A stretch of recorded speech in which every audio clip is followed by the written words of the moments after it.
चीन ने IMF से मुआहदे की हिमायत कर दी। वफाकी वजीर खजाना का दावा, बैरूनी अदायगियों में मुश्किलात का एतराफ़, तनख्वाहदार तबके का बोझ कम करने के लिए कोशिशों की यकीन दहानी। जमाते इस्लामी का रावलपिंडी में धरना तीसरे रोज भी जारी। कमिश्नर ऑफिस पे मुज़ाकराती कमेटी की हुकूमत से बातचीत जारी। हाफिज नईम ने मुतालबात ना मानने पर आगे बढ़ने की धमकी दे दी। खैबर पख्तूनख्वा हुकूमत ने chief justice Peshawar high court से 9 मई वाक़यात की तहकीकात के लिए जुडिशल कमीशन बनाने की इस्तदा कर दी। सूबाई काबीना ने कमीशन की मंजूरी दी थी। इस्लामाबाद की मकामी अदालत ने पीका केस में रऊफ हसन और दीगर मुल्जिमान को मजीद 2 रोज़ा जिस्मानी रिमांड पर FIA के हवाले कर दिया। मुल्जिमा सैयदा उरूबा जुडिशल रिमांड पर जेल मुंतकिल।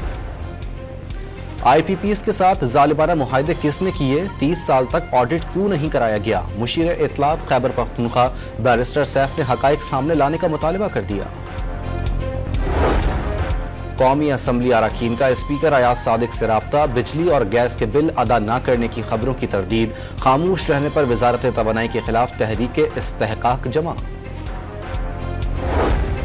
शुगर मिल्स मालिकान ने चीनी का इजाफी 12 लाख मैट्रिक टन स्टॉक बरामद करने का इजाजत देने का मुतालबा कर दिया। नवंबर के आखिर तक इजाफी स्टॉक बढ़कर 15 लाख मैट्रिक टन हो जाएगा।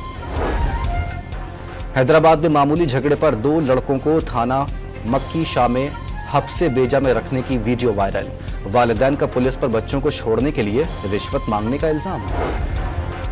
लाहौर, रावलपिंडी समेत पंजाब के कई शहरों में बारिश। गुजरात में छत गिरने से उम्र रसीदा खातून जाँ बहक, 2 अफराद जख्मी। सियालकोट, जहलम और वजीराबाद में भी बरसात। और कराची में मौसम जुज़वी तौर पर अबर आलूद। महकमा मौसमियात ने आज शाम हल्की बारिश और कल से 31 जुलाई तक मूसलाधार बारिशों का इम्कान जाहिर कर दिया।